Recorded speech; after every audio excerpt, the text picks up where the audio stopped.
Hello and welcome to the Southbound Sports Show. I'm your host, Richie Leahy, here with my co-host, Matty B. Got the terrible towel back because NFL football is back. But before we get into that, Matt, Claysburg-Kimmel took on Mo Valley Friday night. Got a big win, 38-13. How are you feeling going into week 2? Mixed feelings. I was very happy getting that win because I do think it was the first time in probably at least 10 years, if not more, that we opened the season with a win. And I really stress the importance of coming out because in the past, we haven't been ready week 1 because of how much time we have to spend conditioning and trying to learn the plays and doing everything in such a condensed time frame. And I almost feel like with that 2-week extra period, because of the delayed start, it almost gave more time to have the kids ready to play. And it showed. We came out. We did a lot of really good things, and there were even some opportunities that I would have liked for us to capitalize on.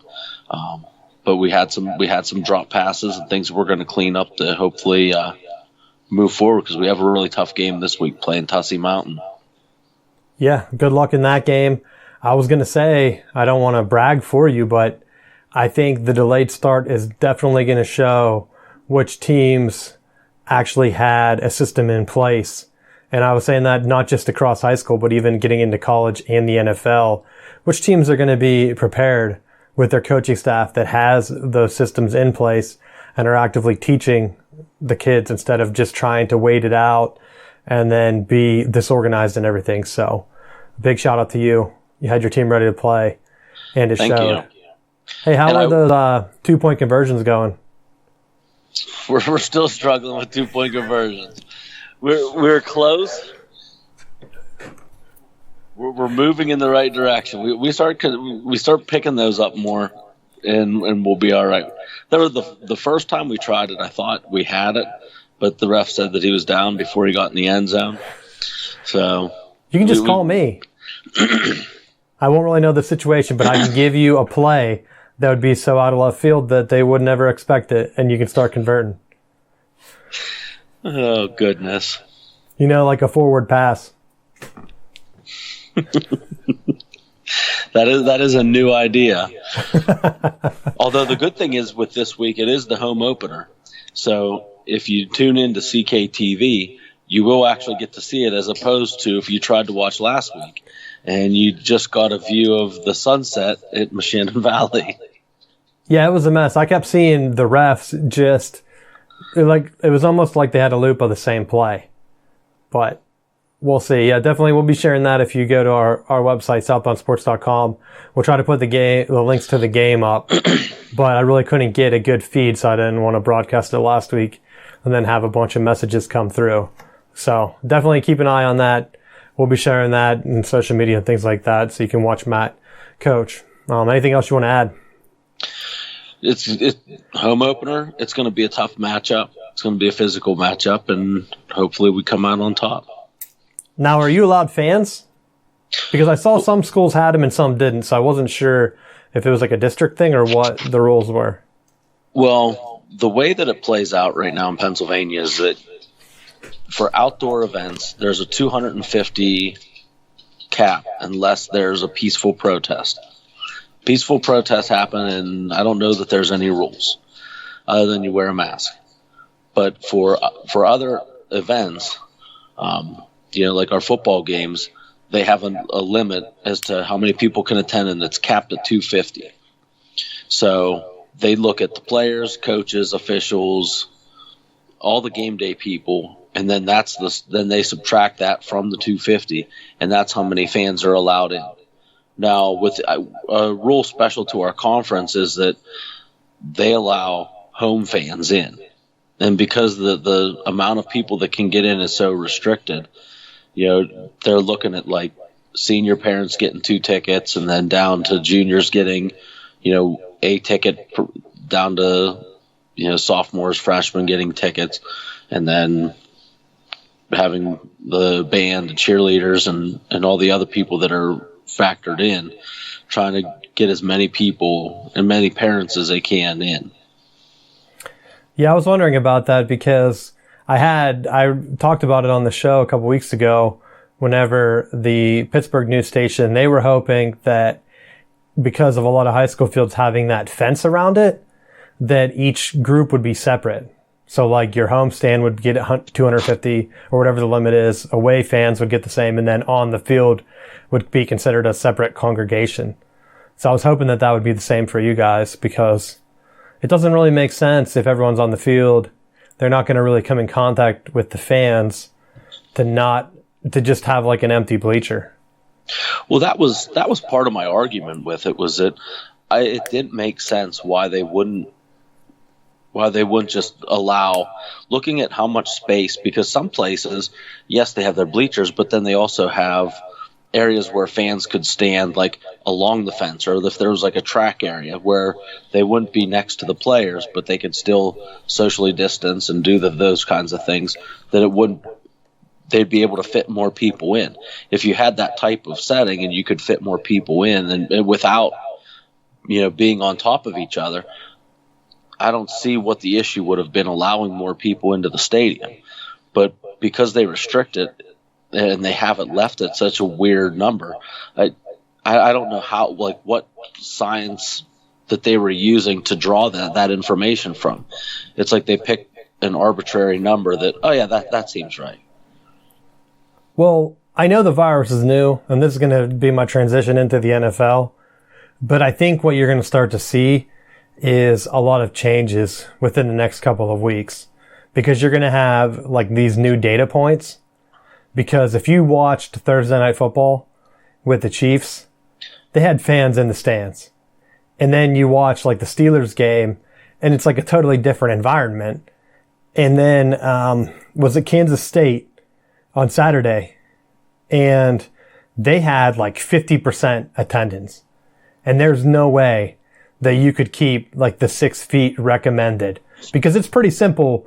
If each seat, they know what the width is of their seat. So like Penn State, it's like 30 something inches or whatever they try to tell you, because they're like, oh, they're not that small. They're the required width or whatever. And they know the exact inches for each seat. They could just mathematically figure out how many empty seats you would need to give that 6 feet space. And yet no team has really done that. They either went the extreme where you have no fans, or they just reduced it. But like Kansas State, it's like you reduced it to half. Like, what's the big deal? Like, they're not going to get the distance. You might have the masks or whatever, but your staff's still going to be overwhelmed. Like if you dropped it to like 20 something, I mean, that's still going to be tough to get the distancing. I mean, but I would assume a lot of families don't need the distancing, and a lot of people don't go to games by themselves. Maybe student sections, but like in the NFL, you're usually going to go with someone. I would say for the most part. I don't want to rip on anyone or make them feel like a loser because they do go by themselves, but that's not my point at all. But I'm going to say, like in the NFL, you're most likely going to go with someone. You're not going to have to distance them, so they could probably get more people in than what the extreme math would tell you. But I think if there are no cases, or like after the game, if it doesn't like explode in terms of, oh, they found out that everyone that went to this game, like 80% of people got it. If that doesn't happen, all these other teams and states are going to start to put pressure on to try to get things open back up. Because it's going to be a distinct disadvantage if you go somewhere and they go ahead and have fans, and then you come back home and you have nothing.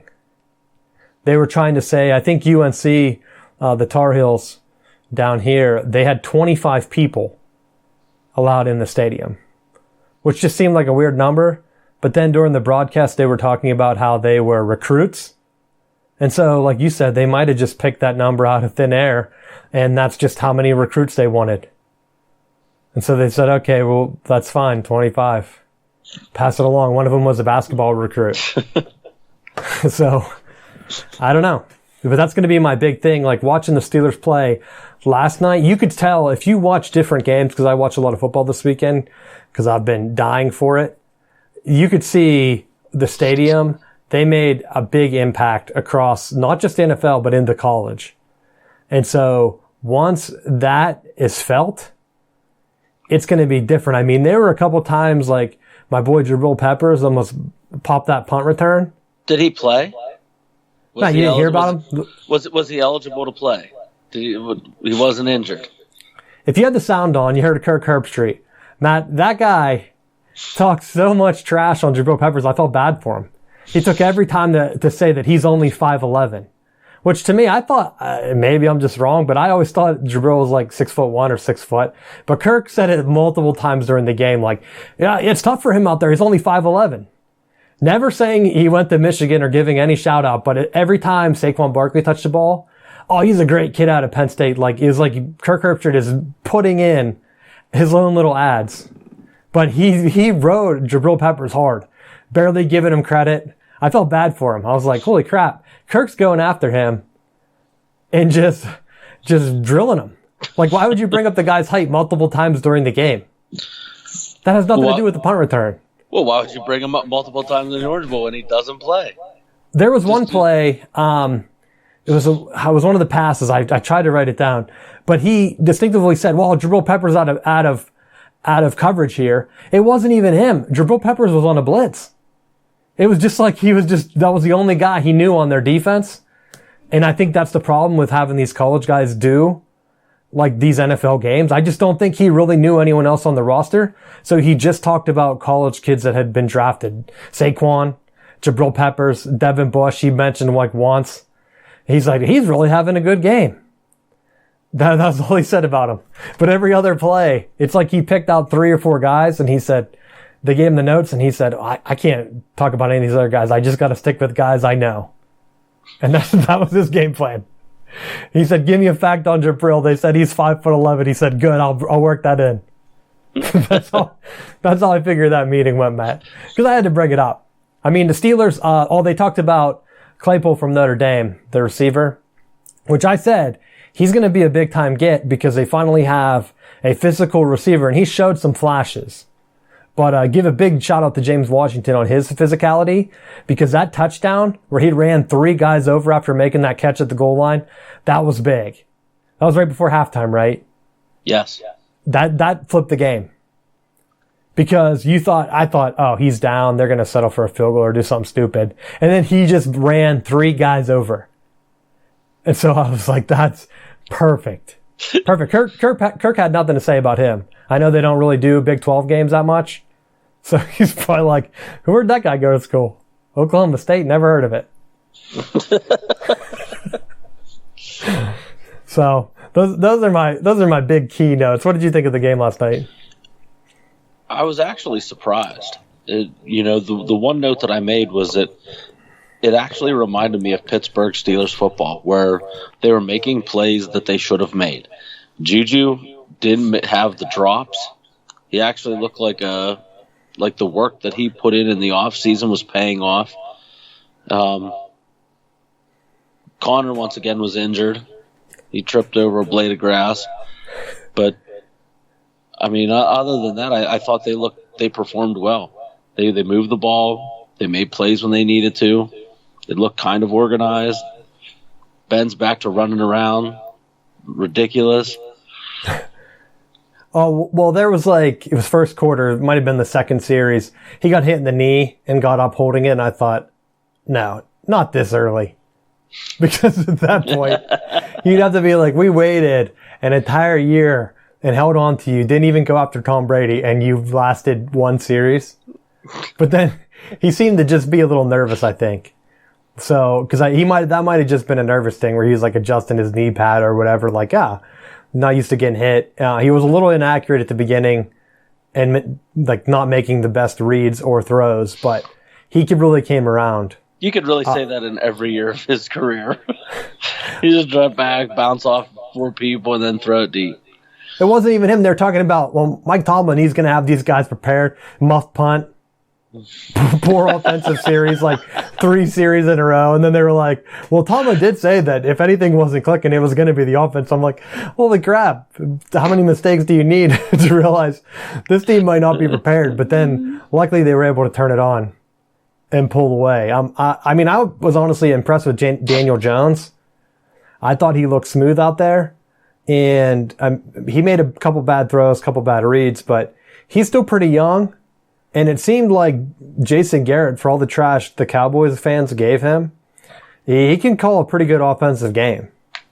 I just think that the Giants, they need to get a little bit of more work. And I think they're one of the teams where they're so young on offense that no preseason really killed them. And that's why I picked the Steelers. They ended up covering because, like, looking at that game, those were my thoughts going in. Talked about it.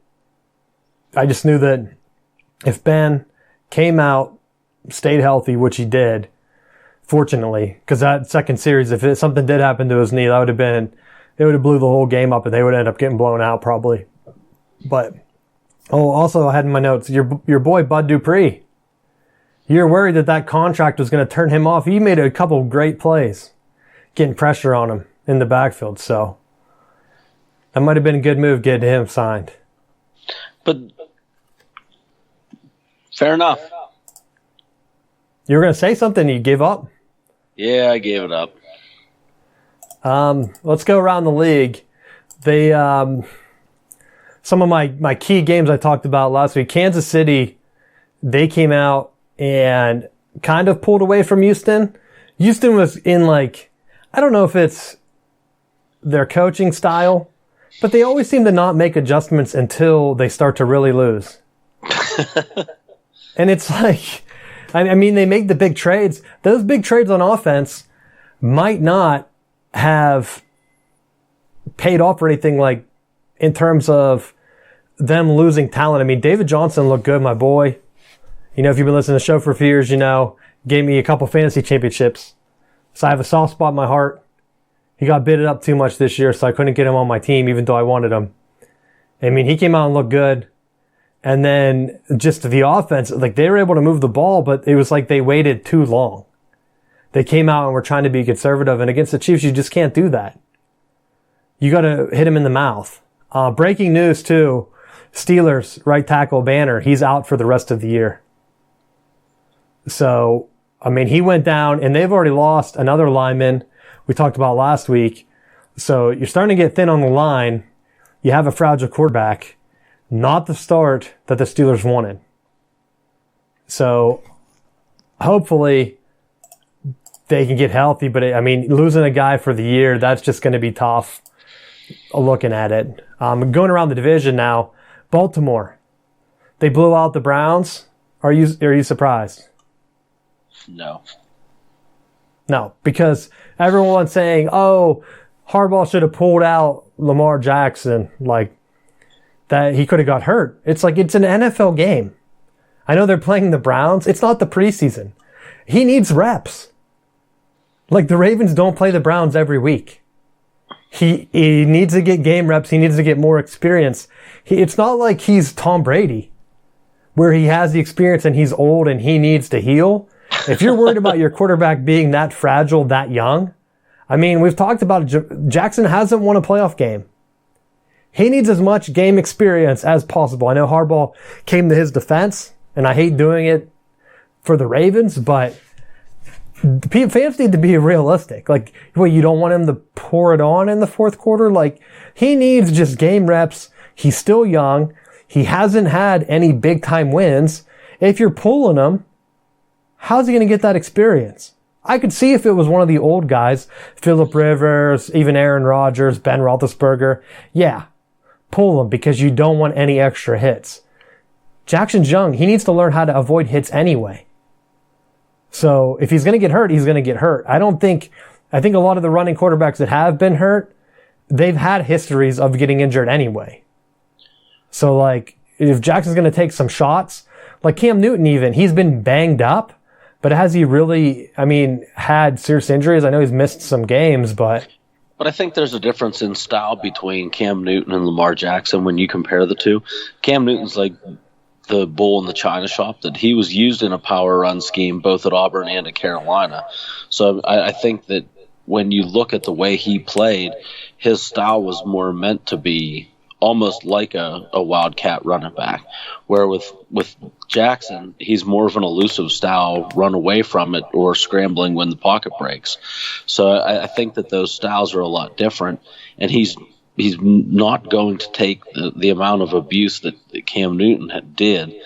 And I think if you're the Ravens, you're smart to pick and choose when you're going to have him run. You don't want him taking unnecessary shots early in the season, because when you need him down the stretch, you don't want him banged up. Well, you are right. Cam Newton is more like a Tim Tebow. You know, that classic quarterback that's able to deliver hits. That doesn't really throw well. Hey, doesn't have to if he's running for touchdowns. Did you see that New England debut? On one hand, my boy Tom Brady didn't look sharp. Couple miscommunications. Bruce Arians was like, I'm surprised that they had the miscommunications. Like, it shocked me when Tom Brady had him. He has a brand new team. He hasn't got to play with them ever. Why are you surprised? Winston had all kinds of interceptions. Brady has all kinds of interceptions. Roethlisberger has all kinds of interceptions. Maybe your system sucks. Maybe that's it. When you have three good quarterbacks and they're all just throwing the ball up in the air, maybe it's you. Well, for him, it looked like the receiver just ran the wrong routes. But some of those get fixed. And it's not like Tom Brady and New England are known for starting hot. I mean, there have been times where they've been like, 0-5 and then win the division. And they just get hot in time for the playoffs. So, and plus he's been suspended for the start of some seasons. So, that's really worked out well. Start of the season is not good for Tom Brady. But you're right. Maybe Bruce Arians needs to figure this out. If you're coming in with a brand new quarterback, no preseason games, why are you making weird calls where there's going to be miscommunications, putting him in those spots? You're playing the Saints. If they would have went more of a ball control and tried to pick some clock off, I mean, they kind of did a Titans or a Texans where they waited until the end to just kind of turn it on, and then they're like, oh yeah, it's not really working out. Not really working out. So there's that one. 49ers, defending champs, got the loss right off the bat. Or defending NFC champs, I mean. Are they going to be repeating? Probably not. It looks like whenever you have a stout defense and like the Cardinals can come back, I know Cardinals are still young. They have Kyler Murray, the same type of quarterback as Lamar Jackson. No one's talking about him getting hurt. I mean, they gave him more weapons than what Lamar Jackson kind of has, but probably for the best. But Niners off to a bad start. Cowboys, same old stuff. Blame it on the coach, Matt. Blame it on the coach no matter what happens. Well, speaking of coaches, how'd the Raiders do this week? Oh, I'm glad you brought that up because our boy John Gruden, he looks bad. I saw him and I thought, is that Jay Gruden? Because the man put on some weight, Matt. And I'm just going to say, I know Jay Gruden got in shape after a while, but that head coach dressing, not good for him. It looks like I put a note down. He looks like he doubled in size. And to be fair, that was one of the games that I watched. Let me see, what did the final end up being? The Panthers. They came out, Matt Rule had them in a position to win the game. They just didn't make enough adjustments, and John Gruden did. And that's one of the things where the Raiders and John Gruden have a system. I figured that they would be in a better position than what they are. Like, the Panthers have a brand new quarterback and all this other stuff.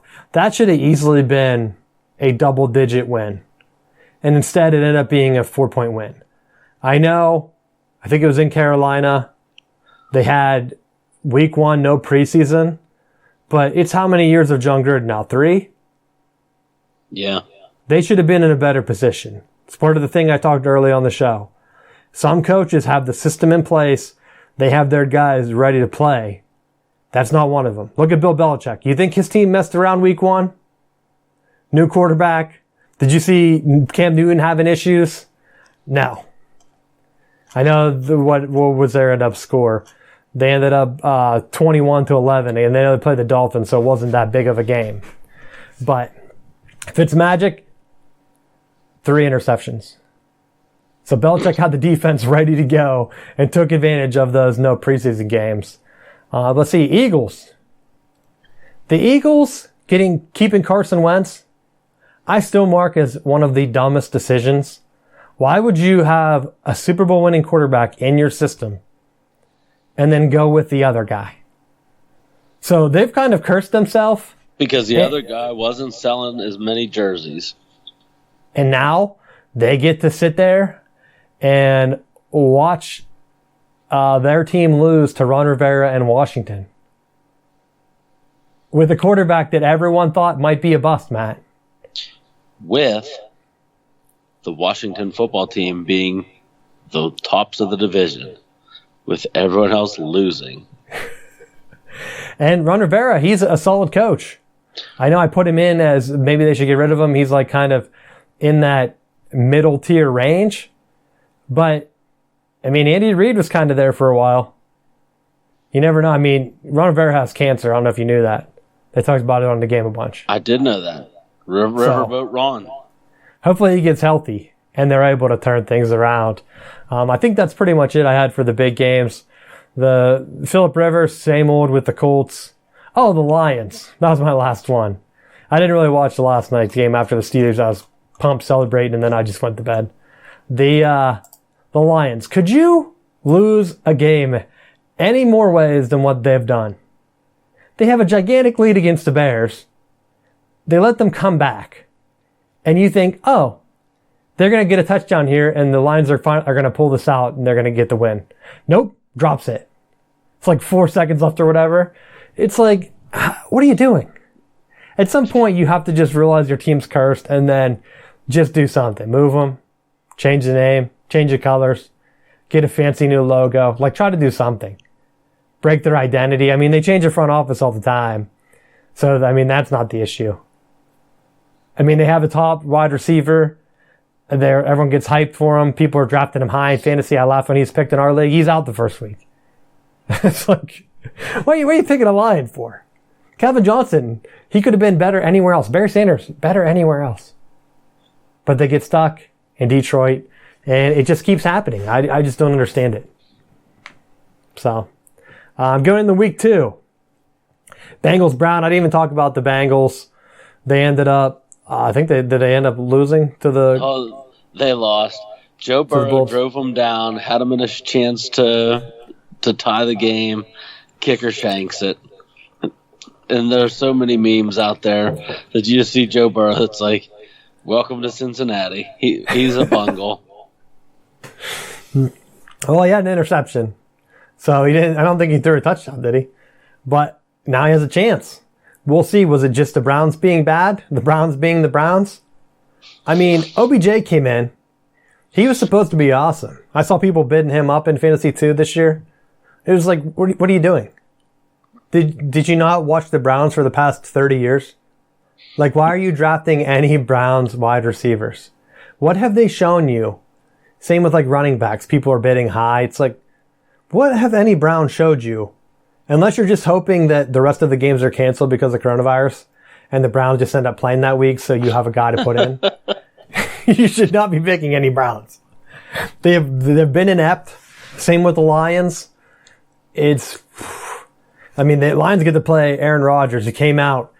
And also, my man, Russell Wilson, I forgot to bring it up. He gets no credit. He had one of the best, if not the best. I think he might have been tied with Aaron Rodgers in terms of fantasy production. The headline on ESPN was, Lamar Jackson puts up MVP numbers. Russell Wilson was like way better than him. They were complaining. I mean, he played the Browns. Not way better. Way better. Like, how many fantasy points? 6? That's a lot better. I don't know exactly. I know scoring's different across the thing. But Aaron Rodgers put up a bunch. He had 4 touchdowns. So I think Russell Wilson was in the same boat, but no credit to him. I feel bad for him. So hopefully he just keeps that chip on his shoulder and keeps chipping away. Any other big games here that stand out for the upcoming weeks? The Jags. The Jags won week 1. They keep winning. Minshew's going to get traded. Maybe we can trade him to Pittsburgh. He can wear his jorts in the middle of December.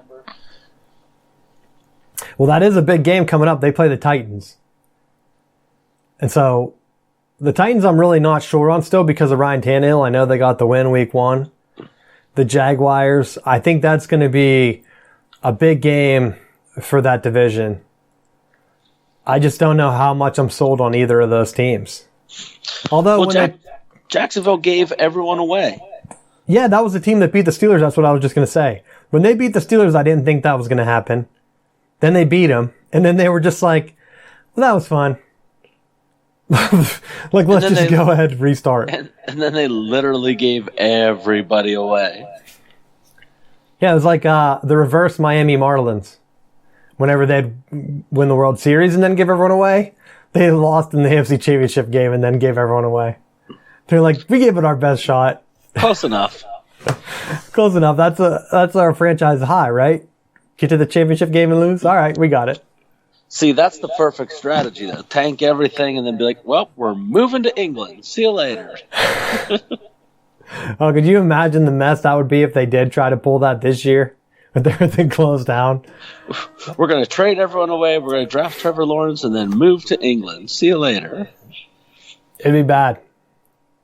We'll get to see, speaking of teams moving, the LA Rams, they're going to be playing the Eagles this week. It's going to be a big one. I hope the Eagles lose, but Jared Goff didn't look stellar in their win.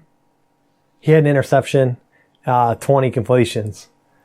But can he try to just be consistent enough to get his team like an offense that can compete in that West division? Because that division is going to be tough. 49ers, I know they lost to the Cardinals.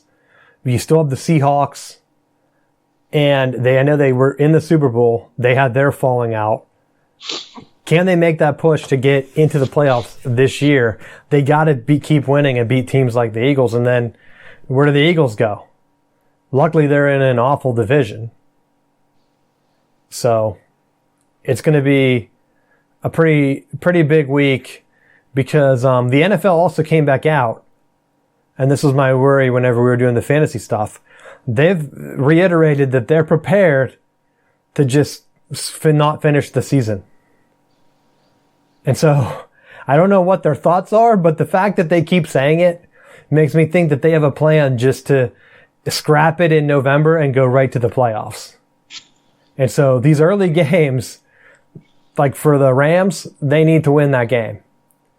Steelers playing the Broncos. Broncos had a big loss. They had injury issues before the season. The Steelers need to take advantage and make sure they get them. They have a big line, 7.5 this week at home. I think they can get it done. I know the Broncos, everyone talked about how awesome John Elway did. What happened to their team? Everyone was like bragging John Elway up, saying like, oh yeah, you did a great job in that front office. You really put the team together. Was he with like John Lynch maybe? I don't even remember who all they had. And they really didn't do anything. The only thing they did was convince Peyton Manning to come. Once Peyton Manning was there, they shot up. Peyton Manning retires. They shoot back down.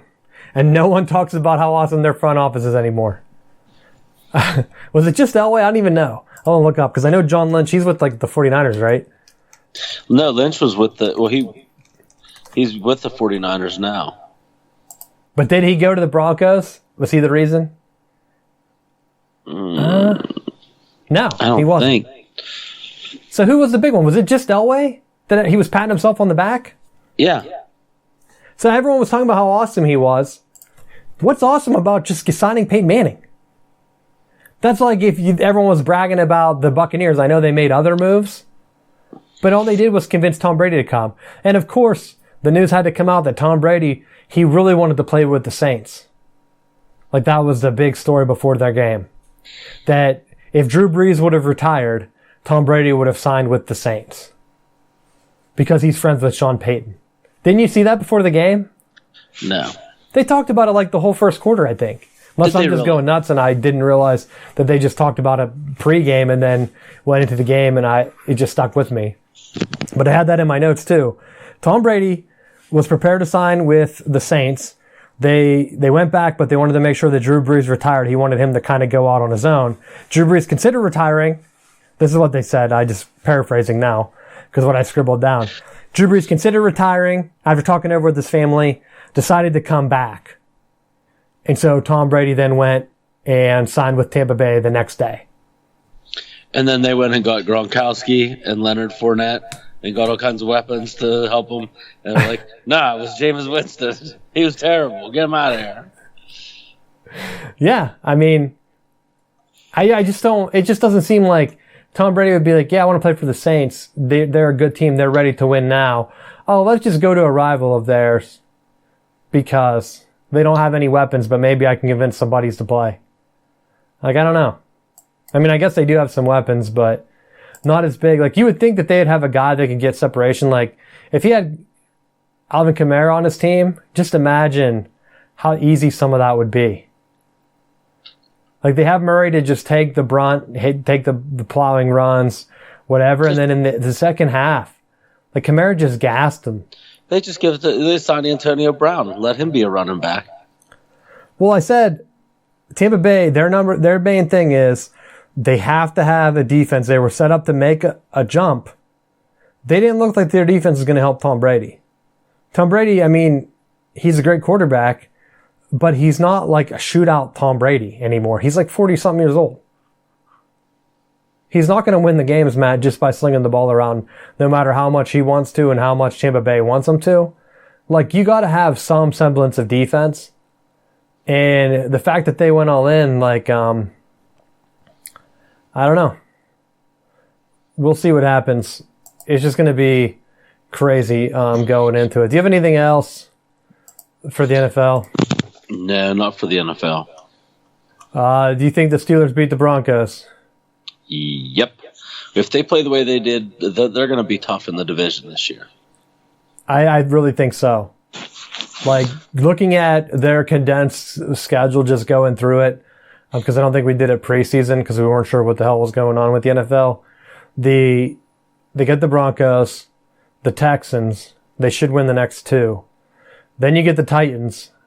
To me, right now, that's a toss-up. I'm not really sold on them, but it's an away game, so I have to give that as a push right now. Then they get lucky. Eagles, Browns, there should be 2 wins before they get the Ravens. And so you're looking at potentially 2 or 3 losses in those first, 7, 8 games. So they should be in a good position because getting to the halfway point is going to be a big, big key. The one thing that the Steelers have this year and that they've been having, they always blow it. Their last 3 games could end up being gimmies. You got the Bengals, Colts, and then the Browns. But if they cut that season short, that could end up biting them again. Because you're going to get the Ravens twice. Luckily, they don't really play any of the top teams from the other division. They ended up getting the NFC East. Already 1-0 against them. So they could end up sweeping that division. Like, there's nothing in the NFC East that makes me think, oh, Pittsburgh's in trouble. Like that, absolutely. They really lucked out. They don't play like their normal teams like the Patriots and things like that just because of missing the playoffs. They get the Bills, but that's pretty much it. Their crossover games, they got an easy division this year. At least that's how it looks. So I'm hoping that continues and they can go ahead, get a few wins, get Ben Roethlisberger back into it. I really liked Benny Snell coming out and getting into the groove. He seems more physical than Connor. And he did show some quickness on a couple runs. So let's go ahead and we just need a reliable running back for Ben. So I know. I'm confident going into this next week. Going around, before we get into college real quick though, I wanted to hit on the TV ratings because I've been bringing them up. The NBA, they went ahead and they've continued to struggle. So I've tried to find the numbers here just because people are asking me like, oh, you bring up the NBA or you just bring it up to trash them. It's just because there's a clear bias against like the NFL. So I'm going to read you 2 headlines, Matt. Here's our transition into college. From Forbes, NFL and college football post disappointing TV ratings on opening week. Okay, that's disappointing for the NFL. They're not down that much. So they're talking about like specific games like Monday Night Football. They might be way down, but how many people actively pay for cable now? There's been zero reason since all the shutdowns and all the TV shows got canceled for people to pay for cable. There's nothing. ESPN throwing all these games on doesn't really do anything. But the sad thing is, even on ESPN, the Steelers-Giants drew 10.8 million viewers last night. 10 million. The highest rated NBA game this year, in the playoffs, mind you, 2.4. And that was the Lakers taking on the Rockets. 2.4 million. So the Steelers game had like 5 times the viewers. But everyone's talking about how like the NFL's in a world of trouble. The Cleveland Cavaliers Sports Illustrated site said the NFL games, like during the same time slot, NBA versus NFL, it was 27 million total to 1.3 for the Clippers Nuggets game. 27 million to 1.3 million. Like that's the divide from people watching football or basketball on the same day. Same exact time slots. They either picked football, Matt, which everyone did. So it's just weird that you would say like, oh, TV ratings. Here's another one. The Raptors Game 7 against the Celtics leads most watched games of the week. Most watched games of what? Clearly not sports. Because the NFL crushed that rating. So I'm just tired of it. And if you're going to come at me for talking trash on the NBA, like how many, I just wonder, are the writers for like some of these blogs, did they just not like football? Because I think that's what's happening. I think you get a bunch of people that might, like they could never have played football in high school. But I mean, anyone could play basketball or be on the team. So they feel closer to those sports. Easier to cover. You're indoors, Matt. And so then they just are like, yeah, oh, I don't like football. That's too physical, but I'm going to try to spin this headline. Well, no, I think part of it's also that because of the protests and trying to do things for Black Lives Matter, that I think that there's people that are really trying, because of the politicizing of it, they want to try to tear it down and be like, oh, well, there's all these people that the numbers are down and there would be so many more. Because I think I saw one poll that was like, oh, there's 28% viewership down because of the protests or so, something along those lines. It's like, but if you're still averaging the numbers that you're saying, how much of that is really affecting the bottom line? Well, see, that's what, it just doesn't make sense because their argument is, oh, it's down, it's awful for them. The Bucks play in New Orleans, which was at the afternoon game. I think that was the game of the week. 25 million, that's up 8% versus last year. The only ones that are really losing are the cable channels. But like I said, if you're a young kid, you cut cable, you just don't pay for it anymore. What's going to make you, unless you're like a diehard Steelers fan, you're not just going to decide, hey, you know what? I'm going to go pay $70 a month so I can watch the Steelers play one game on ESPN. Like, it's not going to happen. They're not on a Monday night every night. People are just going to say, oh, I think I can watch that from my phone on the NFL Network for free. Because I think Verizon has that. So, like, if I really wanted to, I could just watch it on there. And then that's it. I mean, the Thursday night ones, I think Amazon streams them. They did last year. I don't know if they still do this year. But that was the big one. Everyone was saying, oh, that Thursday night game, that was down 12%. It was 19.3 million versus like 22 million. It's not like 5 million down to 1 million, Matt. Like, they're still getting great ratings compared to everything else. They said, I think the other note I had, that Thursday night game was the most watched, like, weekday television show or program, other than, like, the Academy Awards or something, which had, like, 20 million. So that, like, of the year, going all the way back. So, like, for the weekdays, because if you think about it, in January, the NFL is, like, in playoff mode. They don't play during the week. So there's, like, no Thursday night game to match it against. So they had months of people being at home, watching television, nowhere near one random Thursday night football game on NBC. Like, you had to go back to, like, an awards show in February. So I just wanted to bring it up. I didn't put it on our list or whatever, because that was the one thing that everyone's just talking about, is you see like all the NFL ratings are down, like compared to what? I think I saw like the NFL ratings, they don't have the total numbers yet, because they also said that in the past year, which I read from like the Nielsen ratings or whatever, they would add extra numbers because of bars. This year bars are closed, so they haven't added in any extra numbers. So like realistically, that 3 million, how many bars are across the United States with like 20 TVs? Do they count each TV separate? I don't know. So could that have been made up with a bar on Thursday night? Maybe.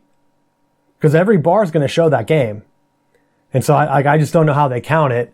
But that was the one thing from the Nielsen. They said, like, you see the percentage, it might not be as bad as you want just because we're not doing that. Did any of the major newspapers write about that? Nah. Not one mentioned it, even though it was in the actual press release from Nielsen ratings, the guys that do it. So that's my thing. People think that all the NFL, if you're a football fan, don't worry, because it looks like it's back and it's strong. And like I said, they're going to go ahead and get things in place. I think the only changes you're going to see are whenever certain teams have a home field advantage. I think you're going to start to see fans in other team stadiums, because to me, that's like the next big thing. And same with, we can just use that right into the ACC. ACC has plans they announced last Saturday during the games, of all things, or like right before it.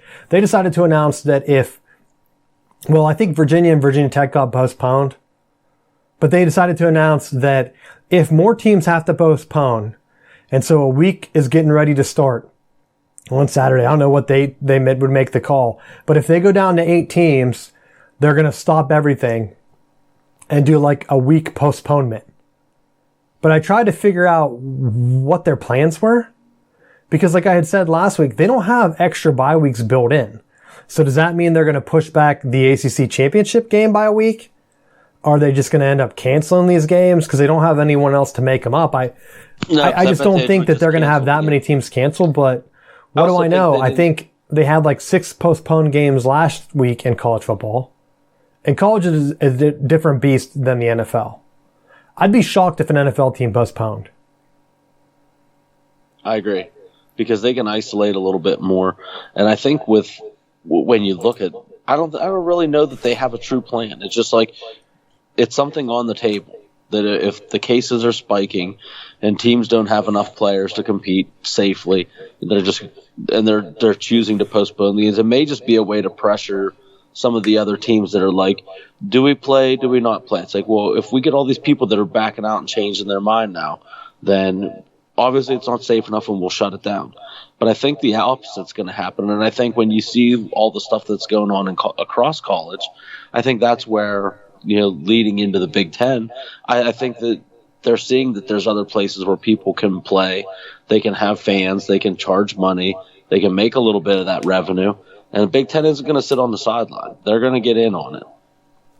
Well, that was one of my things. I meant to bring it up whenever we were talking about the TV ratings, because Forbes specifically mentioned college football being down. But let's be honest. As much as I like watching some of the ACC teams play, like those matchups last week were weak. And they were missing the biggest brands in college football last week. Out of the Big Five, Alabama, Texas, Michigan, Ohio State, and Notre Dame, only Notre Dame played. And it wasn't like they were in a classic matchup. I think realistically, if you're looking at that week as a fan of just college football, the only matchup that really stood out to anyone would have been the Georgia Tech Florida State game. I think if you're looking at that from like a non-biased perspective, that could have been a big time matchup, and it ended up being a great game. But in terms of like just pure matchups, there weren't any that week. So of course TV ratings are going to be down. You didn't have the 2 biggest conferences playing. I think even if just the SEC played, I think it would have been fine. I think if Texas, actually I forgot Texas played. Texas played UTEP though. I think if the Big 12 would have went right into a conference matchup, like Texas would have been able to draw people, but it was on the Longhorn Network. Who even has that? That goes back to my cable thing. But overall, Big 12, looking awful. Like, what are you doing? Why not cancel these games, Matt? They got a warm-up game that Iowa State ranked loses to Louisiana. Then you have Kansas State. They had fans in the stands. They still lose to Arkansas State. You can't tell me that at the end of the year, if like Oklahoma drops a game to one of those two teams, that Oklahoma and the Big 12 are a great conference.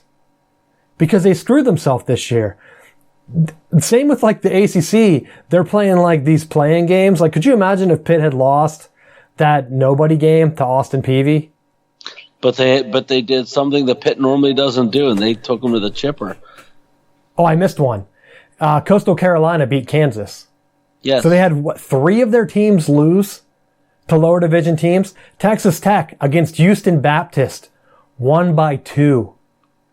1 by 2. Like, I'm not just picking on a couple Big 12 schools. Like, that first week was pathetic. They should have just been happy that SMU and TCU was postponed. I mean, you had Oklahoma blow out Missouri State and Texas blow out UTEP. Like I said, West Virginia also blew out Eastern Kentucky. But the other 4 games, 3 of them were losses. 1 of them was close. Get out of here. That's ridiculous. That has to be one of the worst weeks in like a conference history. Like, to try to tell me, hey, it's a pandemic year. Oh, we need these warm-up games. Like, we just need them. Why? Why do you need those games? Oh, because this is the same argument I've been making the entire year. It's a lose-lose. You can't have fans. Well, some of us will let them in. Kansas State, was that worth it? Was it worth that ticket revenue to get that loss and your season's over? They're done. I don't care if the Big Ten plays late. Ohio State could come in 6-0. There's no way Kansas State battles back and makes the playoffs. 0. Texas Tech, you struggled against Houston Baptist. You better start blowing teams out because you're done too. Like, there's no way they're going to they would have to, if they have like a kickball game like Nebraska did that one year against Missouri to stay undefeated, like there was no way that's like their kickball game. Houston Baptist right there. Kansas, Les Miles, what are you doing? Coastal Carolina? It's like embarrassing. They spent a lot of money to get their butt kicked 2 years in a row by them. And then they said, yeah, the ratings are down. It's like, ratings are down. No one wants to watch these teams lose. They just don't want to do it. I mean, I don't even know what else they could do to get past that stuff, but it's just going to be a crazy look at this whenever you're looking at matchups and what teams are going to play, and then like in the playoffs, what's going to happen. How are you going to pick between teams like in the SEC that now have no non-conference losses? So like if Oklahoma loses to a Kansas State team that lost to Arkansas State, you're going to tell me that one loss Oklahoma team deserves it better than an LSU team that maybe only loses to Alabama? With a straight face? Like, there's no way they can do that, Matt. Yeah. There is 0 way that a team could go ahead and say that. So, just looking at the college thing, getting into week 3, the ACC, they have a plan. I don't think they're going to ever get down to 8 games can only play. I'm looking at the schedule for this week. There are only 3 games postponed. BYU Army, the Virginia Tech game that I mentioned, and then Central Arkansas and Arkansas State. So, other teams should return to action, like NC State was postponed last week. They play Wake Forest. You got finally a good matchup between Miami and Louisville.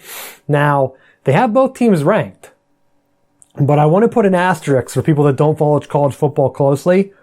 They dropped all the other conferences out of the rankings. So if you're thinking, oh my gosh, like maybe this year, Miami and Louisville is gonna be a great matchup. Like those could be ranked playoff teams. Like, nah, don't kid yourself. Maybe Louisville, but Miami wasn't anything when I watched them play. They were struggling. They were struggling in their first game. Who did they even play? Let's bring it up real quick. they played UAB. Like, they were struggling, and then they finally pulled away in the second half. They just added all these teams because all the Big Ten teams and all of the Pac-12 teams they have ineligible right now until they start to play games. So you're going to see teams like Louisiana ranked, BYU ranked, App State, Pitt ranked, Kentucky 0-0 ranked. Although, Matt, I don't see... Oh, no, wait, there's a team from Florida, UCF, ranked. But I don't see Florida State anywhere. Well, then you weren't watching the game because they shouldn't be ranked. Oh, I did see Florida, though. I missed them. So there's 3 teams from Florida ranked. I think the state's represented enough. They really don't need Florida State in there. No, and if they don't start recruiting some running backs, they may not. May have to drop to FCS or Division II. What'd you think of that game? The opening drive, it was kind of nostalgic. It was like, hey, look, this is like the Florida State of old. They actually drove down. They looked competent. There was no stupid penalties. I was like, hey, maybe this is a different era. And then the worst case scenario happened. Offensive line injuries. They're juggling people around. James Blackman just standing back there pretending like he has a great offensive line in front of him getting shelled. And, you know, one of the things that I liked was that there were the lightning delays, but with the delays, it didn't look like there was as much of an issue as it would have been in years past. And I know, like, this is a fresh team, but, like, it looked like they were better prepared. And God knows that they played at home and they weren't cramping. So the strength and conditioning coach has been an upgrade, that they were actually conditioned and ready to go for the first game. But there was definitely a lot of issues that it showed that I don't know that James Blackman's going to be the answer going forward. And I think they need to get someone in there that is going to be able to run. And even if they take the Cam Newton playbook and just put in Jordan Travis, who's more of a running mobile quarterback, and just let him run for his life, you know, the arguments have always been that he can't really throw the ball well. Well, no quarterback has time, so your choices are to start the freshman Purdy when he gets back from being injured, taking the risk with Travis, or letting Blackman stand back there and take unnecessary sacks. Those are the 3 options. Because I said as soon as Georgia Tech scored the go-ahead touchdown, it was like, well, here we go, less than 2 minutes. How's Blackman going to get sacked to end this game? And sure enough, there it was. Sacked, ended the game. I know, I watched the game. Georgia Tech they don't really have an identity yet. Like, are they still running the option? No. So they went spread, but then they were still like diving and chop blocking because that's how one of Florida State's linemen got hurt. Well, that's what I was confused on. Like, it didn't seem like the blocking and stuff set up to really go spread. So it was almost like they haven't cycled through their recruits yet. And so no wonder they went 3-9 last year. But they do have some talent on that team. I mean, they're ranked now. Everyone's ranked. Everyone and their brother's ranked. It's like an asterisk year. But I just don't... Listen to you just pouting. Quit your pouting. Matt, everyone's ranked. Michigan is not ranked. They can't even play a game. It's not safe enough for them. Matt, I'm just waiting for... There's only one more week, and then we get some real football with the SEC starting. They had it smart. They waited it out. Did you see Coach O? He came out and said most of his team already had the coronavirus. No big deal for him. He just hopes they can't get it again. Which, what was it, June? In June, I said, I feel like the SEC, they're pushing it back because they just want all their guys to get the coronavirus, and then they won't have to worry about it. Coach O just proved my point. The reason, like, there's no reason for him to even bring that up.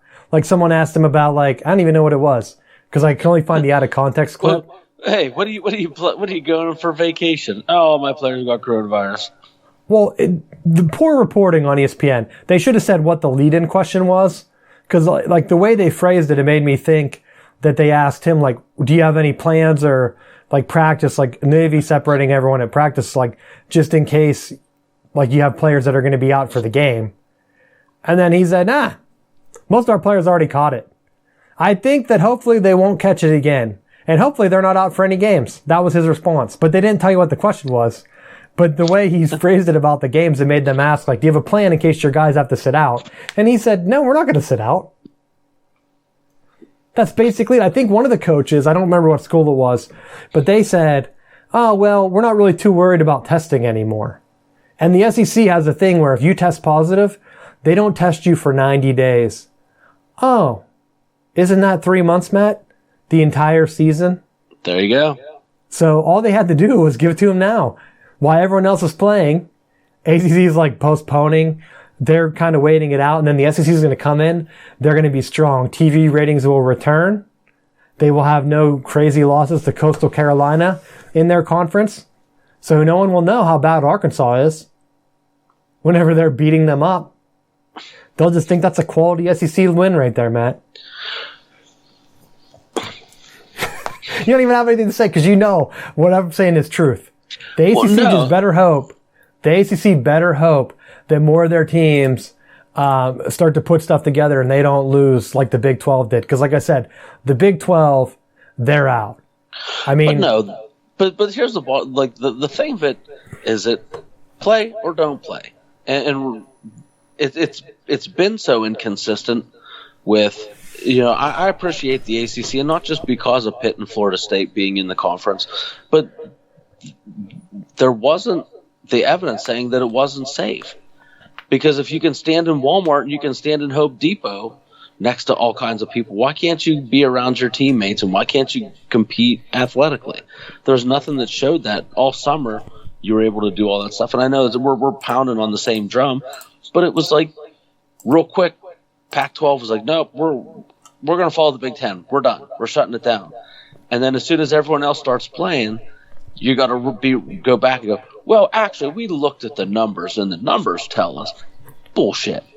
No, you saw other people were making money, and you're like, well, we're missing out on TV, we're revenue, we're missing out on this, we're missing out on this. We got to get back into it, and so they are trying to scramble now to save face when they're seeing that everyone else is playing and making it work. Well, that's my last thing, real, to get into this. The Big Ten is looking to restart football in October. And I mean, I think you're spot on. They were just kind of in a wait and see mode. I think what really screwed up college football is whenever the Pac-12 took it to the extreme. Because I said, when they made the announcement, the Big Ten said, we're postponing the start. And the Pac-12 said, oh, we're canceling everything until the start of the new year, January. And so just the way they both handled it, it was totally different. And that's why I was so surprised whenever the conferences or the major media, they reported the conferences as doing the same thing. Now you have the Pac-12, theirs is turned political. And so same with some of the Big Ten states. Like I said, you can't have some states like Penn State. They can't be getting pressure from the state if Pitt's able to play.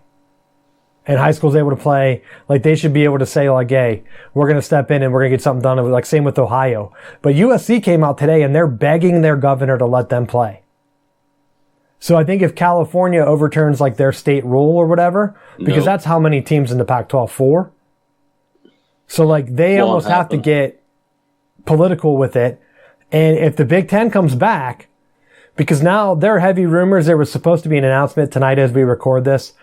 Just the luck of the show. It'll be announced at 8 in the morning. Right whenever I'm able to get this out to the iTunes or whatever. Because I try to get it first thing in the morning. Sometimes it takes a while for it to get up there. But I guarantee that whenever this is up, they're going to make that announcement. The big thing the rumors have been that there's still political holdups in certain states, including Michigan and Maryland, and some of the other ones where they might not get the okay. But I've said all along, how can you have students on campus telling them they're safe? I hinted at it last week. I mean, there's a big strike on the Michigan campus in terms of graduate students that aren't getting the protections. And yet they're expected to come on campus, work. I mean, everyone knows graduate students don't get a lot of money. So they're expected to do that. They're striking right now. You can't tell me that it's in their best interest to have all these grad students on there doing work for your university, but football's not safe.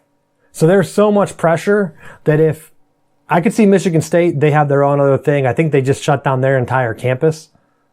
They were already remote anyway, so they only had certain people. Like, I'm not sure what's going on with them, but if they opt out, but some of the other schools were saying, like Wisconsin said, they're not going to play if other schools opt out. And so then you're going to have more falling dominoes because like it's either going to be all or none. Because like if those three, like let's say if the state of Michigan and Maryland, those are the two that I think Dan Patrick was talking about on his show. Those are three schools right there. If they sit out and then you have like Wisconsin say, okay, well, we're not going to play. And then Minnesota will say, okay, well, our rival's not going to play. We're not going to play. And then it'll just go all the way around till you have like three teams left. Their TV rights are already signed. So they can't play for other conferences. I keep hearing that mentioned. What if Ohio State like begs the SEC? The Big Ten TV rights are signed with Fox. If they were signed with ESPN, maybe, because ESPN owns like the SEC rights. There's no way ESPN is going to say, okay, we're going to have to give up a game with Alabama to watch them go play Ohio State, two gigantic names, and have them play on Fox. Like ESPN would have to sign off on that, and there's no way they're going to do that. Like there's no way they would give up half their SEC teams like in a 8-game schedule, like with Ohio State and maybe like Nebraska. The rating's already down on ESPN. They're not going to go ahead and try to do anything to lose subscriptions. That's why I think you're going to see a push to more Longhorn Network games in the Big 12, and you're going to see more like ACC Network games and SEC Network games because they want people to actually pay for their network. And that's more from just like a business side of things. Like Matt was saying, Matt was spot on with the business stuff. Once teams start making money and they see that, like Fox has to be pressuring the Big Ten to play because right now they only have the Big 12. And if the Big 12 looks like garbage, who's going to watch that? You're going to sit down and say, oh, Oklahoma's playing, 0-3 Kansas State. Oh, Clemson's going to play Georgia Tech. Georgia Tech's ranked right now. They're undefeated. All right, I'll watch that one instead. That's exactly what the casual fan's going to do.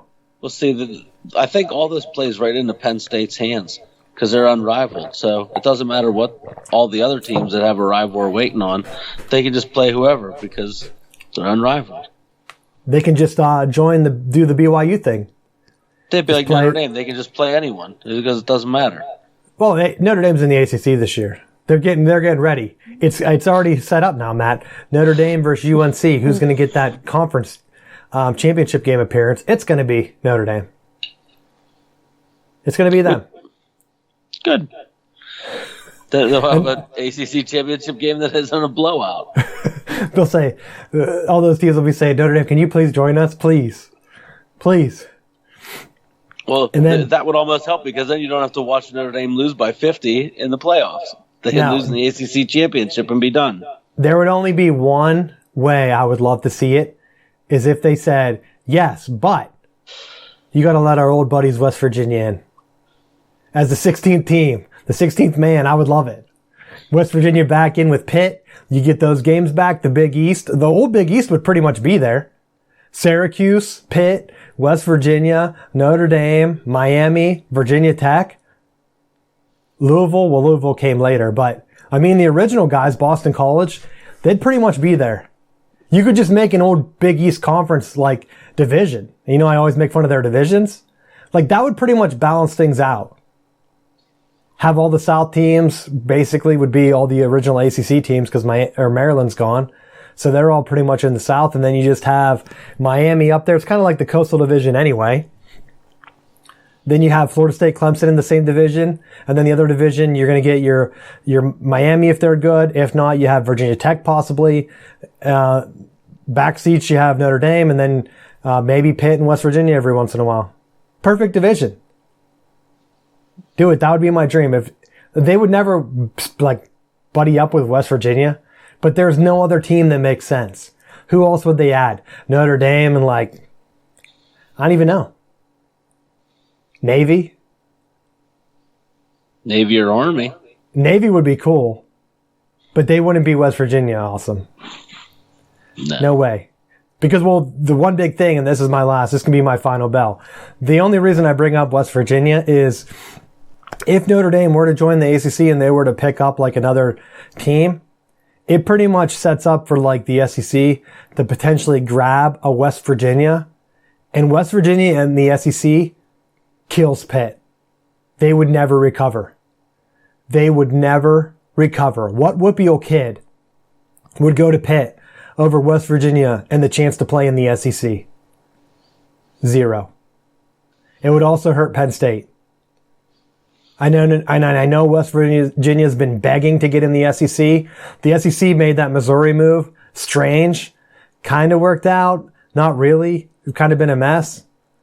But West Virginia has all the same values, has the history, don't have a national championship, but they've been close a couple of times. I mean, they took Georgia to the wood chipper with Rich Rod that one year. Was that after Rich Rod went to the Michigan? Like, they've been known to blow out some SEC teams. They blew out Clemson, and that one Orange Bowl's like 77 points. So West Virginia could fit in. Because that would be my dream, is if West Virginia went to the SEC and kind of balanced back out their divisions. And then I don't even know who they would add as a 16th team. I know they're still wet and steamy over Texas and Oklahoma. But with Texas A&M there now, I think that ship has passed. I don't know if they can get Oklahoma, but even if they did Oklahoma and West Virginia, like that would be an amazing thing. But I don't think Alabama wants more teams like in the West. So to be able to say, hey, we're going to add West Virginia to the East and you can put Missouri back in the West, I think all the West teams would be like, okay, that's good. We need more teams we can beat up on in the West. We don't need an Oklahoma and a Texas because the divisions would just get so ridiculous. How would you pick a winner in the West versus the East? That's my final rant. I don't know. That's what I want. I don't want West Virginia left behind. That's my last statement. And if they could join back up with Pitt, that'd be great. But if the ACC doesn't want it, it's right there. Right there for the taking. Tell Notre Dame, hey, we have an idea. What if we invited West Virginia? They're not going to say no. And then we make a big East division.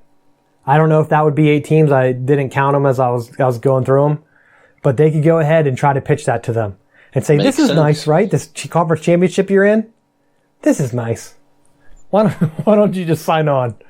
They could try to get Penn State, because that's the rumor, is that they've been wanting to get Penn State in instead of West Virginia. So, I don't know.